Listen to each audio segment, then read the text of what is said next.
بسم الله الرحمن الرحيم. الحمد لله رب العالمين، حمدا كثيرا طيبا مباركا فيه مباركا عليه كما يحب ربنا ويرضى جل جلاله وعم نواله، والصلاة والسلام على السيد الحبيب المصطفى وعلى آله وصحبه نجوم الهدى قادة التقى. أما بعد، اللهم انفعنا بما علمتنا وعلمنا ما ينفعنا. أعوذ بالله من الشيطان الرجيم. بسم الله الرحمن الرحيم. فاستفتهم أهم أشد خلقا أم من خلقنا إنا خلقناهم من طين لازب بل عجبت ويسخرون وإذا ذكروا لا يذكرون وإذا رأوا آية يستسخرون وقالوا إن هذا إلا سحر مبين أإذا متنا وكنا ترابا وعظاما أإنا لمبعوثون أو آباؤنا الأولون قل نعم وأنتم داخرون. یہ سورہ صافات کی آیت نمبر 11 سے ہم پڑھ رہے ہیں۔ سورہ صافات کی شروع کی 10 آیتوں کو ہم نے گزشتہ ہفتے پڑھا تھا۔ ان آیات میں اگر ہم خلاصہ نکالیں تو ان آیات میں توحید کا ذکر تھا، اللہ تعالیٰ کی قدرت، بڑی بڑی مخلوقات آسمان و زمین کی، اور فرشتوں کا اللہ تعالیٰ کے حکم کے تابع ہونا، اللہ کے حکم سے کام کرنا۔ خلاصہ یہ ہے کہ اللہ کی قدرت اور اللہ کی توحید گزشتہ آیاتوں میں بیان کی گئی۔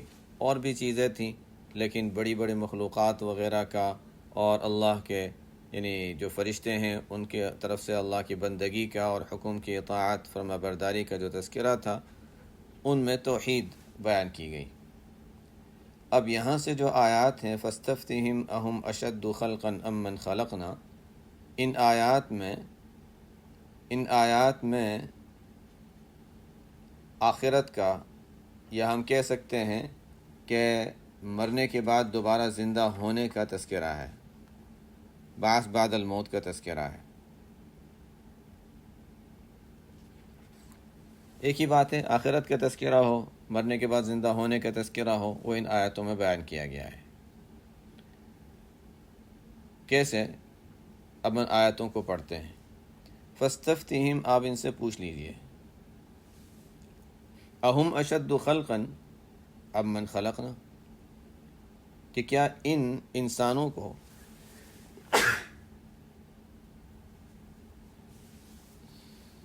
اہم اشد خلقا، یہ جو انسان ہیں، یہ جو منکرین ہیں، خاص طور پہ ان سے خطاب ہے، ان کے بارے میں تذکرہ ہے۔ اہم اشد خلقا، خطاب تو آپ صلی اللہ علیہ وسلم سے ہے، ان کے بارے میں تذکرہ ہے۔ اہم اشد خلقا، کیا ان کو پیدا کرنا زیادہ مشکل ہے، ام من خلقنا، یا وہ دوسری مخلوقات جو ہم نے پیدا کی ہیں، آسمان ہے، زمینیں ہیں، اور شہاب ثاقب ہیں، فرشتے ہیں، یہ تمام چیزیں جن کا پیچھے ذکر آیا،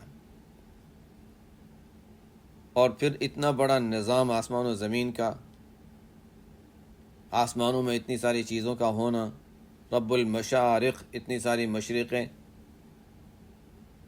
تو وہ تمام مخلوقات جو بڑی بڑی ہیں، اتنی مشکل اور سخت ظاہر میں دیکھا جائے کہ کیسے کہ کوئی اس کو پیدا کر سکے اور بنا سکے، تو ان مخلوقات کو بنانا زیادہ مشکل ہے یا ان انسانوں کو بنانا اور پیدا کرنا زیادہ مشکل ہے؟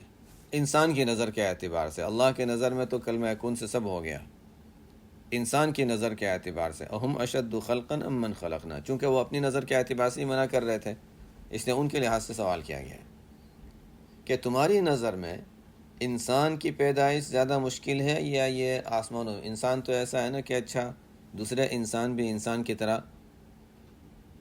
مورتیاں بنا لیتے ہیں، اس شکل کی چیزیں بنا لیتے ہیں، کچھ تو کسی درجے میں تو قریب آ جاتے ہیں نا اس سائز کا، اس شکل کا، لیکن آسمان تک تو پہنچ ہی نہیں ہے۔ اور اتنی بڑی چیز بنانا تو انسان کے استطاعت سے ویسے ہی باہر ہے، چاہے جس شکل کی بھی ہو، اتنی بڑی چیز انسان بنا ہی نہیں سکتا۔ تو آپ ان سے پوچھ لیجئے اہم اشد خلقا، کہ ان کو پیدا کرنا زیادہ مشکل ہے یا دوسری مخلوقات جو ہم نے پیدا کی ہیں۔ انسان کیا ہے؟ انا خلقناہم من طین لازب، انسان کو تو ہم نے پیدا کیا ہوا ہے ایسی مٹی سے، لازب، چپکتی ہوئی، چپکنے والی مٹی۔ مٹی ایک تو خشک ہوتی ہے، ایک ہوتا ہے اس میں پانی ملا دیا، تو پانی سے ملنے کے بعد وہ مٹی آپس میں اب جڑنے لگتی ہے، اس سے کوئی چیز انسان بنانا چاہے تو بنا سکتا ہے۔ خشک مٹی سے تو نہیں بنا سکتے، لیکن جب مٹی اس میں پانی بھی ملا دیا جائے، سیمنٹ ہے، لیکن جب اس میں پانی ملایا جائے گا تو اب وہ کوئی چیز بنانے کے کام آ جائے گی۔ تو یہ من طین لازب۔ اب انسان کو پیدا کیا طین لازب سے، اس کے معنی تو پہلے آ چکے ہیں کہ انسان کو مٹی سے بنایا، تراب سے یا طین لازب سے، یا تو ہم یہ کہہ لیں کہ ہماری اصل یعنی آدم علیہ السلام کی خلقت چونکہ مٹی سے ہوئی ہے اور مٹی پانی کے ساتھ ملائی گئی تھی، اس سے بنایا گیا آدم علیہ السلام کو، اس لحاظ سے انا خلقناہم من طین لازب بات صحیح بیٹھتی ہے، بالکل درست ہے۔ اور طین لازب اس اعتبار سے بھی ہر انسان کی پیدائش نطفے سے ہے، نطفے کی اصل دیکھا جائے تو اس کی اصل جا کر اوپر جا کر اس کی مٹی اور پانی، اس لیے کہ نطفہ بنتا ہے خون سے، خون بنتا ہے غذا سے، غذا انسان کی ہوتی ہے یا تو وہ گوشت کھائے گا، اور وہ گوشت جانور، بکری کا، گائے کا، جس کا بھی گوشت کھائے گا وہ جا کر اس نے گھاس کھایا ہے، اور گھاس کی اصل جو ہے اس کی ابتدا ہو رہی ہے مٹی اور پانی سے۔ یا انسان سبزی کھائے گا، وہ بھی نکل رہی ہے مٹی اور پانی سے۔ ہر انسان کی خلقت میں مٹی اور پانی کا دخل ہے، اور بھی توجیحات ہیں، لیکن بہرحال یہ دو بنیادی چیزیں ہیں۔ انا خلقناہم من طین لازب، ہم نے انسان کو تو ایک چپکتی ہوئی مٹی سے پیدا کیا ہے، ایسی گیلی مٹی جو آپس میں چپک رہی ہو اس سے بنایا ہے، اور اس سے انسان بھی اگر کوئی چیز بنانا چاہے تو بنا لیتا ہے، معمولی سی مخلوق ہے۔ کیا ان انسانوں کو یہ خیال ہے کہ اللہ تعالیٰ دوبارہ اس طرح نہیں بنا سکتے؟ بل عجبتا، اللہ کی طرف سے جب دلائل واضح ہو چکے اور یہ بات واضح ہو چکی کہ اللہ تعالیٰ دوبارہ پیدا کرنے پر قادر ہیں، تو ہونا کیا چاہیے کہ اب سامنے والوں کو بات مان لینی چاہیے۔ ان کے نہ ماننے پر عجب تھا، آپ کو تعجب ہو رہا ہے، بل عجب تھا، اتنے دلائل واضح ہونے کے باوجود جب انکار کی کوئی گنجائش باقی نہیں رہتی، اب عجب تھا، آپ کو تعجب ہے کہ یہ مانتے کیوں نہیں۔ اور ان کا حال کیا ہے؟ صرف اتنا نہیں کہ وہ مانتے نہیں، ان کا حال یہ ہے کہ وہ تو اوپر سے مزید مذاق اڑاتے ہیں۔ کیوں؟ اچھا دوبارہ پیدا ہوں گے، اچھا عذاب بھی آئے گا، مذاق اڑاتے ہیں، آپ کی باتوں کا مذاق اڑاتے ہیں، آپ کی آخرت کا تذکرہ ہو یا دوسری باتیں ان چیزوں کا مذاق اڑاتے ہیں۔ آپ تعجب کر رہے ہیں کہ انکار کیوں کر رہے ہیں، اور یہ انکار سے بھی آگے بڑھ کر مذاق اڑانے میں لگے ہوئے ہیں۔ بل عجبتا ویسخرون، جیسے ہوتا ہے کہ ایک شخص کے سامنے پوری بات سمجھا دی، بالکل بات واضح ہے، سامنے والا شخص کوئی مجنون نہیں ہے، بیوقوف نہیں ہے، سمجھدار ہے، اس کو سب کچھ سمجھا دیا، وہ کہتا ہے میں نہیں مانتا۔ اچھا کیوں نہیں مانتے؟ کوئی وجہ ہو تو آگے اللہ تعالیٰ فرماتے ہیں کہ وہ کیا جواب کیا دیتے ہیں۔ سمجھانے کی دو چیزیں بنیادی صورتیں ہوتی ہیں، عقلی دلیل ہوتی ہے یا نقلی دلیل ہوتی ہے، دو بنیادی چیزیں۔ عقلی دلیل سے کسی کو سمجھایا جائے یا نقلی دلیل سے سمجھایا جائے، تو آگے اس کا ذکر آئے گا کہ ان دونوں طرح سے ان کو سمجھایا گیا، انہوں نے کس دلیل کا کیسے جواب دیا، وہ آگے آ رہا ہے۔ بل عجبتا ویسخرون، آپ کو تعجب ہو رہا ہے اور یہ لوگ مذاق اڑا رہے ہیں۔ وَإِذَا ذُكِّرُوا لَا يَذْكُرُونَ، ان کو جب نصیحت کی جاتی ہے، سمجھایا جاتا ہے تو وہ نصیحت قبول نہیں کرتے، یعنی دلائل سے جب سمجھایا جاتا ہے تو بات مانتے نہیں۔ دلائل یعنی عقلی دلائل، عقل سے دیکھو یہ ہے، اب کیا گنجائش باقی رہی انکار کی، پھر بھی نہیں مانتے۔ اچھا ٹھیک ہے، نقلی دلیل مان لو۔ نقلی دلیل کیا کہ معجزہ ہے، پیغمبر کی صداقت ثابت ہو گئی معجزے سے، اچھا ٹھیک ہے اب اس کی صداقت ثابت ہو گئی، اب اس کی بات مان لو، اس کو بھی نہیں مانتے۔ کیوں نہیں مانتے؟ اس کو آگے فرمایا وَإِذَا رَأَوْا آیَةً يَسْتَسْخِرُونَ، جب کوئی معجزہ دیکھتے ہیں تو اس کا مذاق اڑاتے ہیں. جب کوئی معجزہ دیکھتے ہیں جو آپ صلی اللہ علیہ وسلم کی سچائی اور صداقت پر دلالت کرے تو اس معجزے کا بھی مذاق اڑاتے ہیں. اور کیا کہہ دیتے ہیں؟ گویا نقلی دلیل. اور کہہ دیتے ہیں وَقَالُوا إِنْ هَذَا إِلَّا سِحْرٌ مُبِينٌ، اور کہتے ہیں یہ تو صاف جادو ہے، یہ تو ہمیں بھی نظر آ رہا ہے، صاف صاف جادو ہے. ان کو معلوم ہے کہ آپ صلی اللہ علیہ وسلم ساحر نہیں ہیں. وہ جانتے تھے کہ آپ صلی اللہ علیہ وسلم کا سحر سے کوئی تعلق نہیں ہے. ساحروں کا چہرہ ہی مختلف ہوتا ہے، ان کے اعمال، ان کے انداز، ان کے طریقے، ان کے اخلاق، ہر چیز مختلف ہوتی ہے. ان کا بچپن، ان کی جوانی مختلف ہوتی ہے. وہ جانتے تھے کہ یہ شخص ساحر نہیں ہو سکتا، لیکن صرف کوئی جواب بن نہیں پڑتا. ایسے موقع پر انسان کچھ نہ کچھ جواب دینا چاہتا ہے تو جھوٹا ہی چلو کوئی طریقے سے کچھ بنا دو، کہہ دو یہ جادوگر ہے، اس نے جادو کر دیا. تو اب جب نقلی دلیل، معجزات، آپ صلی اللہ علیہ وسلم کی سچائی ثابت ہو گئی، کہتے ہیں ان ھذا الا سحر مبین. اچھا پھر ٹھیک ہے، عقل سے سمجھ لو، ٹھیک ہے عقل سے سمجھ لو. جو پیچھے بتایا کہ اللہ تعالیٰ کو مانتے ہو، ہاں ٹھیک ہے. یہ مانتے ہو کہ آسمانوں کو اللہ نے پیدا کیا، یہ مانتے ہو زمینوں کو اللہ نے پیدا کیا، یہ تمام چیزیں مانتے ہو. اللہ کی قدرت کو مان لیا. اچھا اللہ تعالیٰ انسانوں کو دوبارہ اللہ تعالیٰ پہلی مرتبہ انسانوں کو پیدا کرتے ہیں، مان لیا، مانتے ہیں. دوبارہ پیدا کر سکتے، نہیں مانتے. کس بنیاد پر نہیں مانتے ہو؟ جب تمام بڑی بڑی چیزوں کی پیدائش تم مانتے ہو کہ اللہ تعالیٰ نے پیدا کیا ہے. انسان کو پہلی مرتبہ نطفے سے اللہ نے بنایا، وہ بھی فی ظلمات ثلاث، اندھیروں میں رکھ کر. تو دوبارہ اللہ تعالیٰ کیوں نہیں بنا سکتا؟ کوئی وجہ ہے کہ تمہیں عقل میں بات نہ آتی ہو؟ ہاں وجہ ہے، ہمارے پاس دلیل ہے. کیا دلیل ہے؟ کہ ہمارے آباء و اجداد بھی دوبارہ زندہ ہوں گے. ہماری عقل میں نہیں آتی. بس دلیل کی بنیاد کیا تھی؟ ہماری عقل میں بات نہیں آتی، ہماری سمجھ میں بات نہیں آتی.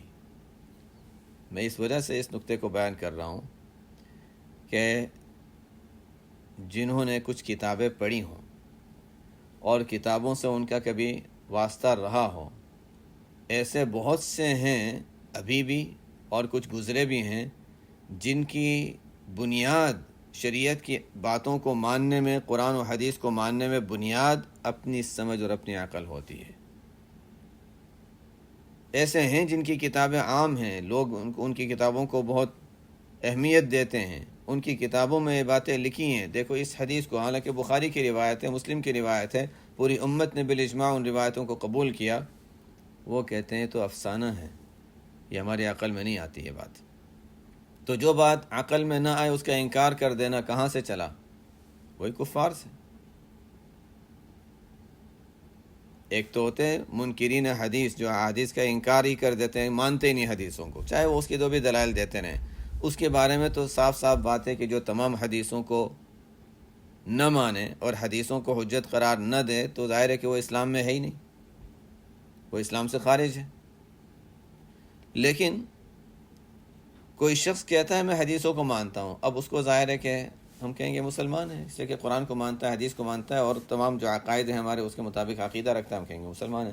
لیکن اب اس نے حدیث کو ماننے کا دعویٰ کر دیا، کہہ دیا، اقرار کر لیا، لیکن اب اپنی مرضی چلاتا ہے کہ یہ حدیث نہیں، یہ میری عقل میں نہیں آتی تو میں اس کو نہیں مانوں گا. یہ حدیث نہیں، یہ میری عقل میں نہیں آتی، میں اس کو نہیں مانوں گا. معیار بنا دیا اپنی عقل کو. ظاہر ہے کہ اس میں اور انکار حدیث کا انکار کرنے والے میں زیادہ فرق نہیں ہوا. اس نے بھی انکار کیا ہے اور اس نے بھی انکار کیا ہے. بس اتنا ہے کہ یہ صاف صاف لفظوں میں نہیں کہتا، بس یہ کہہ دیتا ہے نہیں جو حدیث میری عقل میں نہیں آئے گی اس کا میں انکار کر دوں گا. یہ ہے کافروں والا طریقہ. آخرت میں وہ مسلمان سمجھے جائیں نہ سمجھے جائیں اللہ کا معاملہ ہے کافروں والا طریقہ. تو بہرحال دلائل کا جواب، معجزے کا جواب تو وہ دیا کرتے تھے کہ یہ جادو ہے، اور عقلی دلیل کے جواب وہ دیا کرتے تھے اَإِذَا مِتْنَا وَكُنَّا تُرَابًا وَعِظَامًا أَإِنَّا لَمَبْعُوثُونَ، کیا جب ہم مر جائیں گے، ہم مٹی اور ہڈی بن جائیں گے تو کیا ہم زندہ کر کے اٹھائے جائیں گے؟ ہماری بات سمجھ میں، عقل میں نہیں آتی. أَوَآبَاؤُنَا الْأَوَّلُونَ، ہمارے اگلے آبا و اجداد بھی پھر زندہ ہوں گے؟ نہیں نہیں نہیں، ہماری عقل تو قبول ہی نہیں کرتی۔ جواب، جب نقلی دلیل آ گئی، عقلی دلیل آ گئی، بات واضح ہو گئی، اب باقی کیا رہا؟ اب تو یہی حکم باقی رہ گیا نا کہ اللہ تعالیٰ کہہ دے ہاں یہ ہونے والا ہے، مانو یا نہ مانو۔ تو اسی کو آگے فرمایا قل نعم وانتم داخرون، آپ ان سے کہہ دیجئے کہ ہاں ایسا ہی ہوگا، ہاں ایسا ہی ہوگا، اور اس وقت تم ذلیل ہوگے۔ ظاہر ہے آخری بات اگر ہم پڑھتے ہیں تو ایسا معلوم ہوتا ہے کوئی دلیل تو نہیں ہے، لیکن دلائل تو آ چکے ہیں، دلائل ان کو ماننے نہیں ہیں، تو ان کو یہ کہا جائے گا ہاں ایسا ہی ہوگا، اس وقت تم ذلیل ہو کر اٹھائے جاؤ گے، اس وقت تمہیں سب بات سمجھ میں آ جائے گی۔ قل نعم وانتم داخرون۔ آگے ہے فإنما هي زجرة واحدة، قیامت کیسے قائم ہوگی؟ ایک تو ہے نفخہ اولا جس وقت پوری دنیا تباہ ہو جائے گی، ایک ہے نفخہ ثانیہ جب نئے سرے سے دوبارہ سب زندہ ہوں گے اور میدان حشر میں سب جمع ہوں گے۔ یہ دوسرے نفخے کا ذکر ہے فإنما هي زجرة واحدہ، قیامت تو ایک تیز آواز ہوگی، زجرہ، زجرہ یہ لفظ جو ہے عربی زبان میں استعمال ہوتا ہے، عام طور پر لوگ جانور چرانے جایا کرتے تھے، بکریاں چراتے تھے، اونٹ چراتے تھے، تو یہ جانور چرانے جب جاتے تھے اس وقت جب ایک تو ہے کہ لے گئے میدان ہے، وہاں پر جانور اپنا چارہ کھا رہے ہیں، جب وہاں سے چلنے کا وقت آتا تو پھر ایک خاص آواز نکالی جاتی تھی، آواز سے جانور پہچان لیتے تھے اچھا اب اٹھو اب چلنا شروع کرنا ہے۔ تو جانوروں کو چلنے کے لیے جب تیار کیا جاتا ہے اس آواز کو زجرہ کہتے ہیں۔ گویا کہ قبروں میں انسان زمین کے اندر ختم ہو چکے ہیں، اب ان کو آواز دی جا رہی ہے، یعنی انسان کو جسم ختم ہو چکا ہے، ارواح تو ہے، جسم ختم ہو چکا ہے، اب آواز دی جا رہی ہے چلو اٹھنا ہے۔ وہ اٹھنے کے لیے آواز کیا ہے؟ وہ اسرافیل علیہ السلام کی آواز ہے، سور میں پھونکیں گے، اعلان کریں گے چلو چلو بوسیدہ ہڈیوں، جو بال ادھر ادھر ہیں، اعضاء کے ٹکڑے ادھر ادھر ہیں، جسم مٹی میں جو پھیلا ہوا ہے سب جمع ہو جاؤ اور اللہ کے سامنے جمع ہونا ہے، سب بننا اور اٹھنا شروع ہو جائیں گے، روح آ جائے گی جسم میں، جسم بنے گا، روح آئے گی، سب چلنا شروع ہو جائیں گے۔ فإنما هي زجرة واحدہ، اب اس کے لیے سور کی ضرورت نہیں تھی، دوبارہ زندہ ہونے کے لیے سور پھونکنے کی کوئی ضرورت نہیں تھی، لیکن اس سور پھونکنے سے ہوگا یہ کہ ایک عجیب ہیبت طاری ہو جائے گی۔ فإنما هي زجرة واحدہ، یہ تو ایک تیز آواز ہوگی، فإذا هم ينظرون، لوگ اٹھ کر دیکھنے لگ جائیں گے، قبروں سے نکلیں گے، ایک دوسرے کو دیکھیں گے، اچھا ہم تو اس کا انکار کیا کرتے تھے، ہم تو مذاق اڑایا کرتے تھے، یہ تو بات سچی نکلی، اب کیا ہوگا؟ پریشان بھی ہوں گے، خوف بھی ہوگا، عجیب قسم کی ایک ہیبت ہوگی، ایک دوسرے کو دیکھ رہے ہوں گے کہ واقعی ایسا ہو گیا۔ فإنما هي زجرة واحدة فإذا هم ينظرون وقالوا یا ویلنا هذا یوم الدین، اب تو ظاہر ہے اب اقرار کے سوا اور کوئی چارہ ہی نہیں، تو وہ اقرار کر کے کہیں گے، اور وہ کہیں گے ہائے ہماری ہلاکت، ہائے ہماری تباہی، ہائے ہمارا ناس ہو، ہماری تباہی ہو، ھذا یوم الدین، یہ تو بدلے کے دن آ گیا، یہ تو وہی دن ہے جس کا ہم جھٹلایا کرتے تھے، یہ تو بدلے کا دن آ گیا۔ چونکہ یہ ایک انداز ایسا ہوگا، ایک عجیب ہی ہیبت اور خوف اور تعجب کا انداز ہوگا، تو جواب دیا جائے گا ان کو، اللہ کی طرف سے فرشتے جواب دیں گے، جو اللہ تعالیٰ کے نظام ہے ان کو جواب ملے گا، ھذا یوم الفصل الذی کنتم بہ تکذبون، یہ وہ فیصلے کا دن ہے جس کو تم جھٹلایا کرتے تھے۔ اب اور بات پکی ہو گئی کہ ہاں ہم نے اس کو جھٹلایا تھا، اور یہ تو اللہ تعالیٰ کو بھی، اللہ تعالیٰ کے یہاں بات محفوظ ہے کہ ہم نے جھٹلایا تھا اس کو، اب تو سخت سزا ملے گی۔ ھذا یوم الفصل الذی کنتم بہ تکذبون، ایک تو ہیں وہ جو مانتے نہیں، عقیدے کے لحاظ سے انکار کرتے ہیں، ایک وہ ہیں جو عملاً نہیں مانتے، ایسے جیتے ہیں گویا مرنا ہی نہیں، جیا کرتا ہے کیا یوں ہی مرنے والا بھی کیا ایسے ہی جیتا ہے، ایسی زندگی جس میں دنیا ہی دنیا، دنیا ہی دنیا، عملی طور پر گویا انسان نہیں مان رہا، چاہے دل میں اندر ایک خیال ہے کہ ہاں قیامت آنے والی ہے،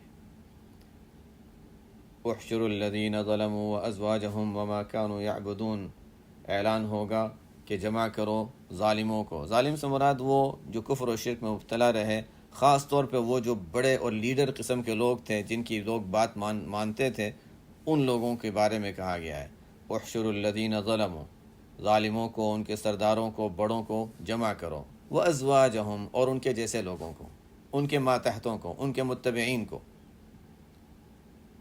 احشروا الذین ظلموا وازواجہم وما كانوا يعبدون من دون اللہ، جمع کرو ظالموں کو اور ان کے جیسے لوگوں کو، ان کے ہم مشربوں کو، اور ان بتوں کو بھی جن کی عبادت کرتے تھے اللہ کو چھوڑ کر، ان کو بھی لے آؤ، ان کو بھی لے آؤ، تاکہ وہ دیکھ لیں کہ ہاں جن سے ہم نے امید رکھی تھی کہ ہماری مدد کریں گے، ہماری سفارش کریں گے، وہ تو ہمارے ساتھ پکڑے گئے، یہ ہماری کیا مدد کریں گے۔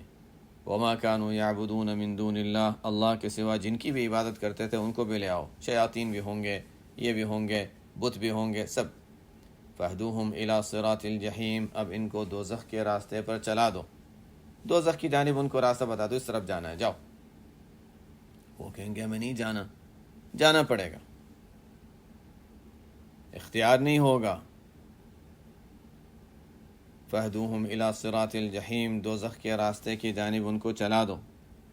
وقفوہم، پھر جب پل صراط پر پہنچیں گے، جب پل صراط پر پہنچیں گے تو پل صراط پہ پہنچنے کے بعد، اس کے قریب پہنچنے کے بعد، پل صراط کے پاس جب پہنچیں گے تو اب تو بس آخری مرحلہ باقی رہ گیا، اس پر سے گزریں گے، وہ تو اس پر چل نہیں سکیں گے، سیدھا گرنے والے ہیں۔ جب پل صراط کے پاس پہنچیں گے، دوزخ کے قریب پہنچیں گے تو کہا جائے گا اچھا ذرا ٹھہرا دو ان کو، کہیں یہ لوگ بعد میں یہ نہ کہیں کہ ہمیں تو موقع ہی نہیں ملا کہ ہم اپنی بات پیش کرتے، اپنا عذر پیش کرتے۔ تو چلو ٹھیک ہے، ان سے بھی پوچھ لو، ان سے بھی کچھ سوالات کر لو، ان سے سوالات ہوں گے، اور ان میں ایک بات اخیر میں یہ بھی پوچھی جائے گی، وقفوہم، اور ان کو ٹھہراؤ، انہم مسئولون، ان سے سوال کیا جائے گا۔ اور ان سوالات میں ایک چیز یہ بھی ہے، ما لکم لا تناصرون، تمہیں کیا ہو گیا ہے کہ ایک دوسرے کی مدد کیوں نہیں کرتے؟ تم تو دنیا میں کہتے تھے نا، نہیں آخرت میں گناہ مجھے دے دینا، میں اٹھا لوں گا، میں فرشتوں کا مقابلہ کر لوں گا، میں تمہارا ساتھ دے دوں گا، کیوں ڈرتے ہو؟ دنیا میں بہت ایک دوسرے کا ساتھ دیتے تھے، اب کہاں چلے گی تمہاری مدد؟ ما لکم لا تناصرون، کوئی جواب نہیں، کیا جواب دیں گے؟ اللہ تعالیٰ فرماتے ہیں بل ہم الیوم مستسلمون، اس روز تو یہ لوگ سب کے سب مستسلمون، پوری طرح فرما بردار اور تابع بنے ہوئے ہوں گے، پوری طرح تابع بنے ہوئے ہوں گے، بالکل بات ماننے کے لیے تیار ہوں گے، گردنیں جھکی ہوں گی، ذلت ایسی ہوگی کہ سر اٹھانے کے قابل نہیں ہوں گے، آنکھیں اٹھانے کے قابل نہیں ہوں گے۔ بل ہم الیوم مستسلمون۔ اب کیا ہوگا اس کے بعد؟ اب دوزخیوں کا حال کیا ہے، جنتیوں کا حال کیا ہے؟ پہلے تو دوزخیوں کا ذکر چل رہا ہے، تو ان کی بات ہے، وَأَقْبَلَ بَعْضُهُمْ عَلَى بَعْضٍ يَتَسَاءَلُونَ، بعض کے جانب متوجہ ہوں گے، ایک دوسرے سے سوال کریں گے، ایک دوسرے کی جانب متوجہ ہو کر سوال کریں گے، اور کیا کہیں گے؟ قالوا انکم، اب دیکھو جو لوگ بڑے تھے، سردار تھے، ان پر الزام آئے گا، جو ماتحت ہیں وہ ان سے کہیں گے کہ دیکھو تمہاری وجہ سے ہمیں دوزخ میں جانا پڑا، تمہاری وجہ سے ہم عذاب کے مستحق بنے، تو چونکہ قصور تمہارا ہے،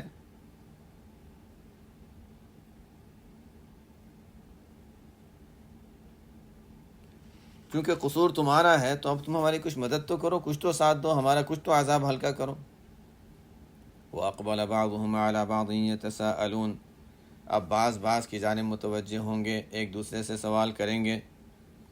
قالوا انکم کنتم تأتوننا علی الیمین، جو لوگ ماتحت ہوں گے وہ اپنے بڑوں سے، سرداروں سے، اولاد ہیں اپنے والدین سے، سب آگے، اولاد اپنے والدین سے، جو ماتحت تھے اپنے بڑوں سے، جو رعایا تھے اپنے حکام سے، جو جن کی بات مانتے تھے اپنے بڑوں سے کہیں گے انکم کنتم تأتوننا علی الیمین، دیکھو تم لوگ ہم پر بڑا زور ڈالا کرتے تھے، لفظی ترجمہ اگر کریں، تم لوگ ہمارے پاس آیا کرتے تھے قوت کے ساتھ،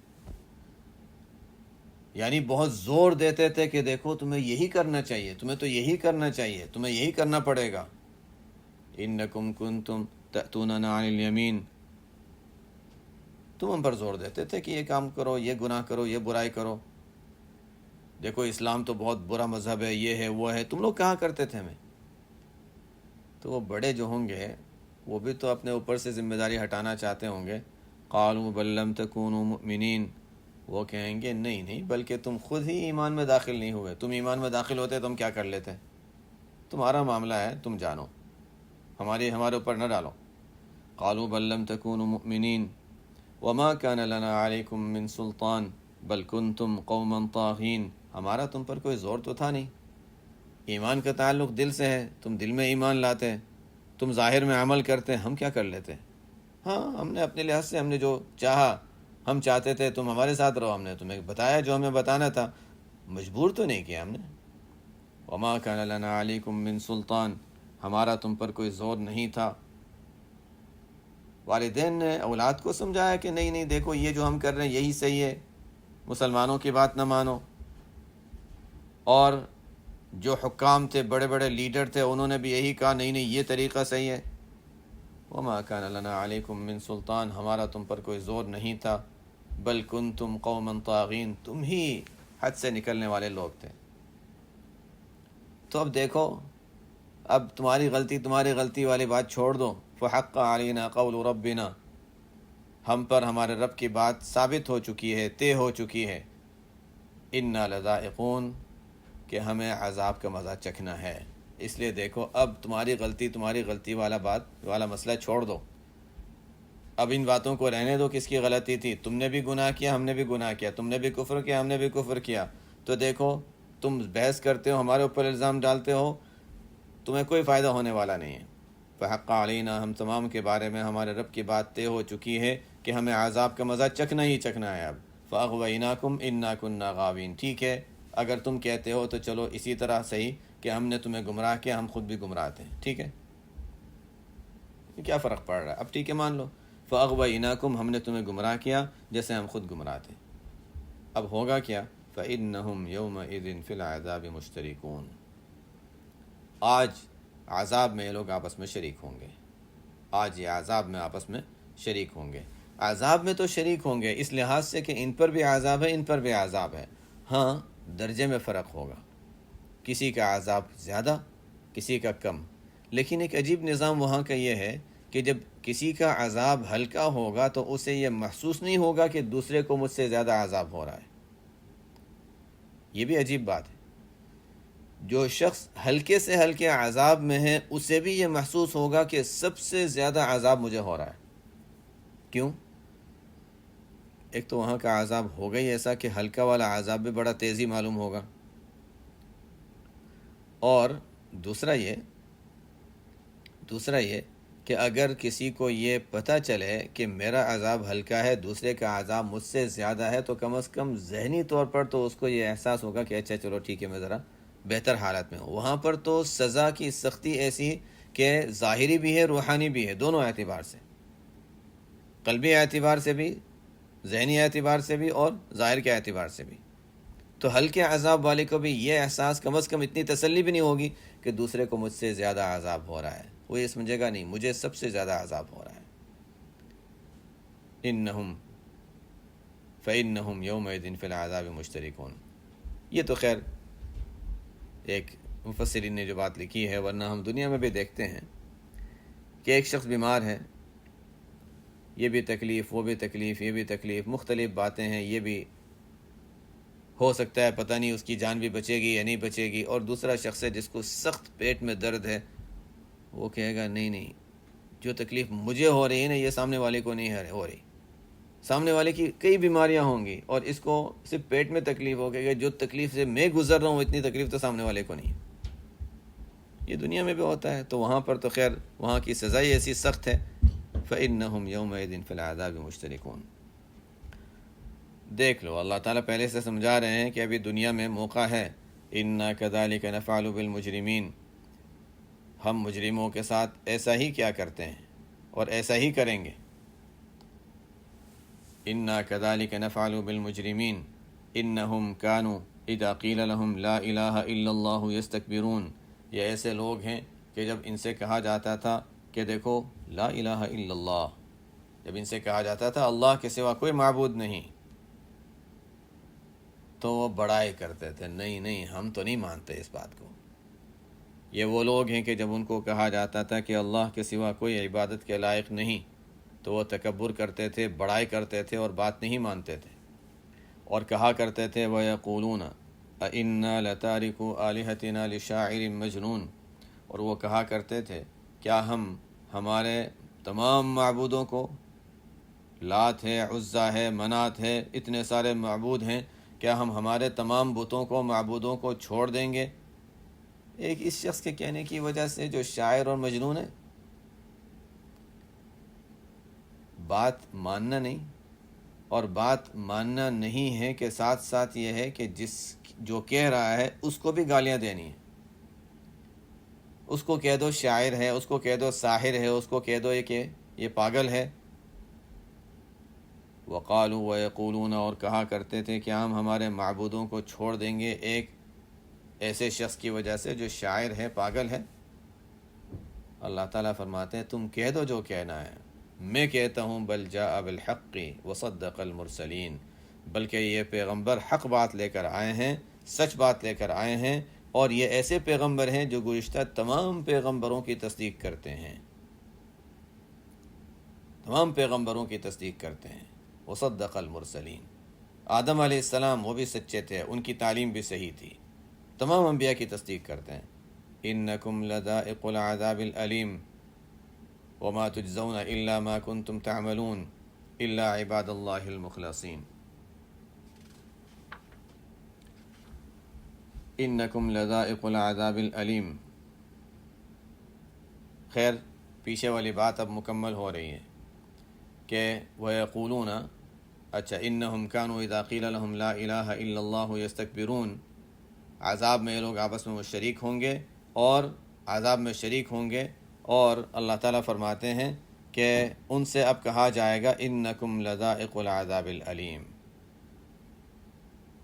انکم لذائق العذاب العلیم، دردناک اور سخت ترین عذاب کا مزہ اب تم لوگوں کو چکھنا ہی چکھنا ہے، اب تم بچ نہیں سکتے ہو، یہاں سے نکل نہیں سکتے ہو۔ انکم لذائق العذاب العلیم، اور دیکھو یہ جو سزا تمہیں مل رہی ہے، یہ ایسا نہیں ہے کہ تم پر کوئی زیادتی ہو رہی ہے، تم پر کوئی ظلم ہو رہا ہے، جتنے تم نے گناہ کیے تھے اس سے زائد تم پر کوئی سزا مسلط کی جا رہی، نہیں ایسی بات نہیں ہے۔ اللہ تعالیٰ فرماتے ہیں وَمَا تُجْزَوْنَ إِلَّا مَا كُنْتُمْ تَعْمَلُونَ، اور تمہیں بدلہ نہیں دیا جائے گا، اور تمہیں بدلہ نہیں دیا جا رہا ہے مگر انہی اعمال کے جو تم کیا کرتے تھے۔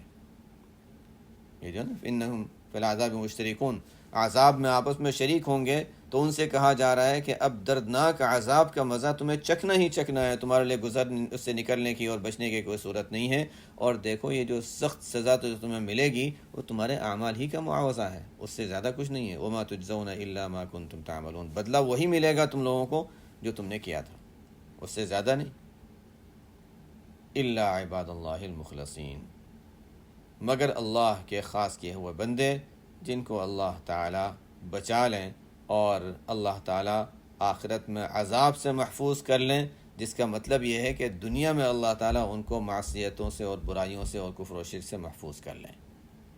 یہاں تک مجرمین کا اور جو دوزخ میں جانے والے ہیں، جو عذاب کے مستحق ہیں، ان لوگوں کا تذکرہ تھا۔ اب آگے عباد اللہ المخلصین کا تذکرہ ہے کہ اللہ کے خاص کیے ہوئے بندے کون ہیں، وہ کون بندے ہیں جو عذاب سے محفوظ رہیں گے، ان کو کیا نعمتیں ملیں گی، چونکہ دونوں باتیں ساتھ ساتھ چلتی ہیں۔ اچھا تو ہوتا کہ ہم آگے والی آیتیں بھی آج ہی پڑھ لیتے تو ساتھ ساتھ آ جاتا کہ دوزخیوں کا ذکر، جنتیوں کا ذکر، لیکن وقت ہو گیا تو آج یہیں تک رکھتے ہیں۔ بہرحال آگے اب اہل جنت کا ذکر ہے، اہل دوزخ کا ذکر آ گیا۔ اس میں اللہ تعالیٰ فرماتے ہیں جنت میں جانے والے لوگ، نجات پانے والے لوگ اصلاً کون ہیں؟ عباد اللہ المخلصین۔ جب بندوں کی نسبت اللہ کی طرف ہوتی ہے تو اس سے مراد وہ بندے جو اللہ کو پسند ہیں۔ تو ظاہر ہے عباد اللہ کے بندے نہیں نیک بندے۔ المخلصین، المخلصین کے معنی جن کو اللہ نے خالص کر لیا، جن کو اللہ نے منتخب کر لیا، اللہ کی طرف سے وہ چوز کیے ہوئے منتخب کیے ہوئے بندے ہیں۔ پھر ہر ایک کا درجہ ہے، کسی نے نبوت کا مقام پایا، کسی نے انبیاء میں بھی اونچا مقام پایا، کسی نے صدیقیت کا مقام پایا، کسی نے ولایت کا مقام پایا، ولایت کے جو بھی مختلف درجات ہیں، اعلیٰ درجہ صدیقیت ہے، بہرحال مختلف درجات ہیں۔ جن کو جتنی بھی اعمال صالحہ کی توفیق ہو گئی، جن کو جتنا گناہوں سے بچنے کی توفیق ہو گئی، یہ محض اللہ کا فضل ہے، یہ اللہ کے منتخب کیے ہوئے بندے ہیں۔ ہمیں اللہ نے اپنے فضل سے، اپنے کرم سے، اپنی جانب سے خصوصی انعام و احسان فرما کر ہمیں اللہ تعالیٰ نے جو جمع فرمایا ہے کہ ہم قرآن کی آیتوں کا مذاکرہ کر رہے ہیں، احادیث کا تذکرہ کرتے ہیں، قرآن کے آیتوں کا تذکرہ کرتے ہیں، یہ اللہ کا ہم پر خاص فضل ہے، ہمارا کوئی کمال نہیں ہے، نہ بولنے والے کا نہ سننے والے کا، کسی کا کوئی کمال نہیں ہے، ایک درجے میں بھی کمال نہیں ہے، 1% بھی نہیں ہے۔ یہ کیا ہے؟ اللہ کی طرف سے خصوصی انعام ہے کہ اللہ نے ہمیں یہ راستہ، اس راستے پر چلایا جو اللہ تعالیٰ کو پسند ہے، اور اس پر بھی کوئی گارنٹی نہیں ہے کہ اس کا نتیجہ کیا نکلنے والا ہے، اس لیے کہ انما الاعمال بالخواتیم، انما الاعمال بالخواتیم، کہ اعمال کا مدار انتہا پر ہوتا ہے۔ تو ابھی اگر ہم ظاہری طور پر اللہ نے ہمیں نیک اعمال کی توفیق دی ہے، اگر ہمارے اندر حسن نیت ہے، اخلاص ہے، تو انشاءاللہ، اور دعا ہے تو انشاءاللہ اللہ تعالیٰ اس پر ہمیں قائم دائم رکھیں گے۔ کبھی کسی کے اندر اگر اس کی وجہ سے کبر اور عجب پیدا ہو جاتا ہے تو اس کے نتیجے میں کبھی کبھی انسان غلط راستے پر بھی چلا جاتا ہے، نیکیاں کرتے کرتے گناہ والی زندگی میں چلا جاتا ہے۔ کتنے ہیں جو گناہ کرتے کرتے نیکی والی زندگی میں آ جاتے ہیں؟ یہ اللہ کی طرف سے ہے۔ اپنے کسی، اللہ تعالیٰ نے ہمیں جو انعام دیا اس کو کبھی اپنا نہ سمجھیں، اللہ کی طرف سے دی ہوئی ایک نعمت، امانت سمجھیں، اس کی قدر کریں، تو انشاءاللہ لئن شکرتم لازیدنکم، جتنا اللہ کا شکر ادا کیا جائے گا، اللہ کی طرف سے مزید کی توفیق اور انعام ہوگا۔ اللہ تعالیٰ ہم سب کو اعمال صالحہ جو ہم کر رہے ہیں اس کی اللہ تعالیٰ ہمیں استقامت عطا فرمائے، اور جو ہم سے نہیں ہو رہے ہیں اللہ تعالیٰ مزید کی ہمت اور توفیق عطا فرمائے۔ سبحانک اللہم و بحمدک، اشہد ان لا الہ الا انت، استغفرک و اتوب الیک۔